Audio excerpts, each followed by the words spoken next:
Previous year question papers किसी भी exam preparation में होते हैं बहुत ज़्यादा इंपॉर्टेंट, क्योंकि यहाँ से आते हैं एज इट इज क्वेश्चन या फिर उन्हीं सिमिलर टॉपिक से क्वेश्चन जो कि इन पेपरों में ऑलरेडी पूछे जा चुके हैं। तो अपनी तैयारी को 100% करने के लिए प्रीवियस ईयर क्वेश्चन पेपर्स करना हो जाता है बहुत ही ज़्यादा ज़रूरी। Hello friends, welcome to my channel तैयारी एग्जाम की। इस चैनल पर हम डिस्कस करते हैं सभी सेमेस्टर और सभी स्ट्रीम्स के प्रीवियस ईयर क्वेश्चन पेपर को, जिनको कर कर आप कर सकते हैं अपनी तैयारी को 100%। तो मेक श्योर कि आप इस चैनल को सब्सक्राइब करें और इसे अपने सभी दोस्तों के साथ शेयर करें ताकि उनकी भी तैयारी हो सके 100%। आज हम लोग डिस्कस कर रहे हैं एमए फाइनल का हिंदी का पेपर, भारतीय साहित्य। ये पेपर हुआ है जनवरी 2025 में। ये आपका सब्जेक्टिव मतलब रिटन क्वेश्चन पेपर है। तो जो आपके लॉन्ग आंसर टाइप और शॉर्ट आंसर टाइप क्वेश्चन है उनके सोल्यूशंस एडिट नहीं है, पर जो आपके ऑब्जेक्टिव टाइप बहुविकल्पीय प्रश्न है उनके सोल्यूशंस मैंने ऐड कर दिए। इस पेपर से आपको ये आइडिया लग जाएगा कि पेपर का पैटर्न किस तरीके से आ रहा है और किस टॉपिक से आपको अच्छे से तैयारी करनी है, जहां से क्वेश्चन ज्यादा आ रहे हैं।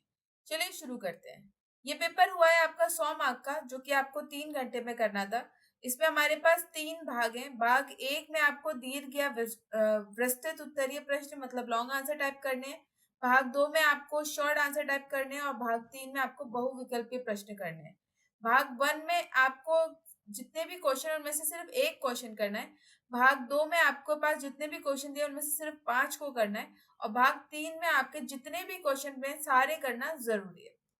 ठीक है, चलिए शुरू करते हैं। भाग वन से शुरू होता है पेपर। आपको 4 क्वेश्चंस करने हैं यहाँ पर। और इन 4 क्वेश्चंस में आप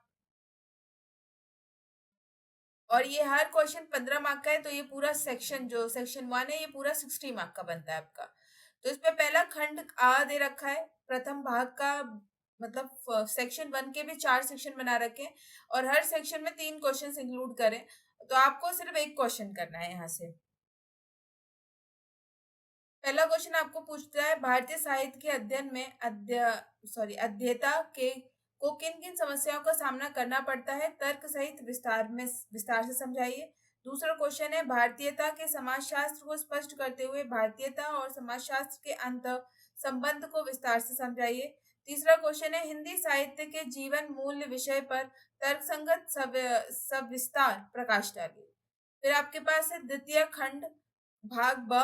इसमें भी आपके पास 3 क्वेश्चन दे रखे हैं। पहला क्वेश्चन है बंगला साहित्य के इतिहास पर विस्तार पूर्वक प्रकाश डालिए।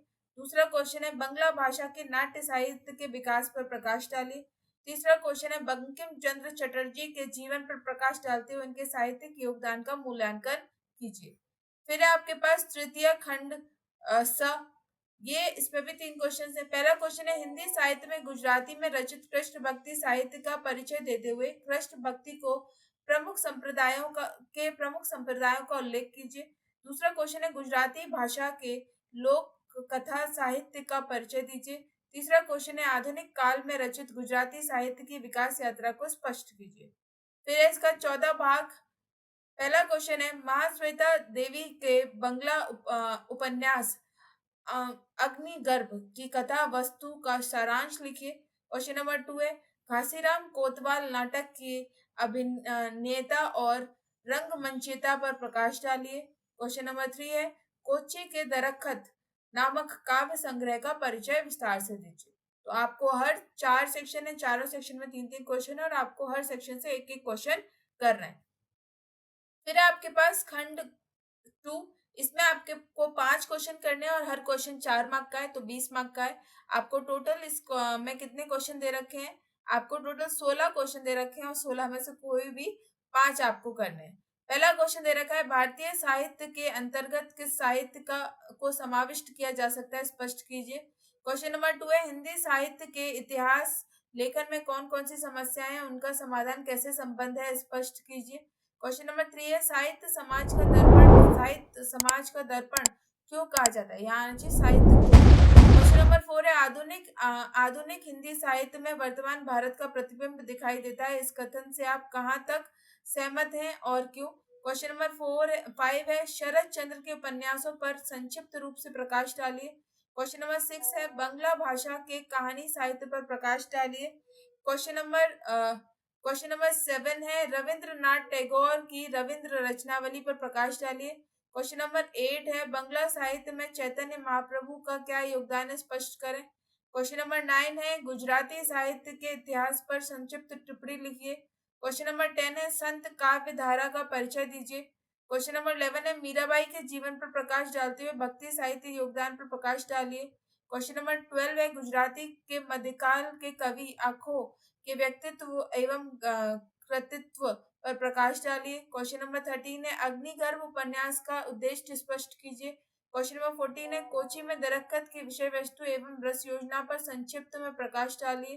क्वेश्चन नंबर 15 है नाना फडणवीस की चरित्र की विशेषताएं बतलाइए। क्वेश्चन नंबर 16 है ललिता गौरी का सामान्य परिचय दीजिए। 16 क्वेश्चन है और 16 में से आपने सिर्फ 5 करने हैं। फिर हमारे पास भाग 3, इसमें आपके पास ऑब्जेक्टिव टाइप मतलब आपको ऑब्जेक्टिव टाइप क्वेश्चन दे रखे हैं 10 है और हर आपके पास 10 क्वेश्चन है, यहाँ पर 20 क्वेश्चन है और हर क्वेश्चन आपका 1-1 मार्क का है और आपको 20 के 20 क्वेश्चन यहाँ पर करने हैं। पहला क्वेश्चन है इसमें आपका कन्नड़ किस परिवार की भाषा है? इसका सही आंसर है स द्रविड़ परिवार। क्वेश्चन नंबर 2 है साहित्य का समाजशास्त्र पुस्तक के साहित्य का समाजशास्त्र पुस्तक के लेखक कौन है? इसका सही आंसर है ऑप्शन नंबर ए राम विलास शर्मा। क्वेश्चन नंबर 3 हिंदी जाति का साहित्य पुस्तक की रचयिता है? आंसर इज ऑप्शन नंबर ए के रचयिता है। Answer is option number A Ramvilas Sharma. Question number 4 Michael Madhusudan द्वारा रचित ग्रंथ कौन सा है? इसका सही आंसर है ऑप्शन नंबर द मेघनाद वध। क्वेश्चन नंबर 5 गौरांग किसका नाम है? Answer is option number B Chaitanya Mahaprabhu. Question number 6 Charitraheen उपन्यास के लेखक कौन है? Answer is option number A Sharat Chandra. Question number 7 Bangla साहित्य का आदि रूप किसमें देखने को मिलता है? Answer is option number D चर्या गीतों में। क्वेश्चन नंबर 5 मंगल काव्य में कितने खंड होते हैं? Answer is option number B दो। क्वेश्चन नंबर 9 आवारा मसीहा किस उपन्यासकार की जीवनी है? Answer is option number D Sharad Chandra. Question number 10 Kalapi की कौन सी रचना है? आंसर इज ऑप्शन नंबर स वसंत विजय। क्वेश्चन नंबर 11 गोविंद गान किस कवि की रचना है? Answer is the Vishnudas. Question number 12 Gujarati साहित्य में आधुनिक काल का आरंभ कब से माना जाता है? आंसर इज ऑप्शन नंबर स 1800 ईस्वी। क्वेश्चन नंबर 13 उमाशंकर जोशी किस भाषा के लेखक हैं? आंसर इज ब गुजराती। क्वेश्चन नंबर 14 नरहरिदास का समय क्या है? आंसर इज ब 16वीं शताब्दी। क्वेश्चन नंबर 15 जिला वार्ता वार्ता अखबार कौन निकालता था? Answer is option number C सा मातो। क्वेश्चन नंबर 16 द्रौपदी की माँ उसका विवाह किसके साथ करना चाहती थी? आंसर इज सी सा काली सांतरा के साथ, काली सांतरा के साथ। क्वेश्चन नंबर 17 कोची के दरख्त में कुल कितनी रचनाएं सम्मिलित है? Answer is 27। Question number 18 Ghasiram के पिता का क्या नाम था? आंसर इज ब सांवला राम। क्वेश्चन नंबर 19 घासीराम कोतवाल नाटक में किस लोकगीत का प्रयोग हुआ है? आंसर इज ब लावनी। क्वेश्चन नंबर 20 निम्न में से मलयालम भाषा का कवि कौन नहीं है? Answer is अरविंदाशन।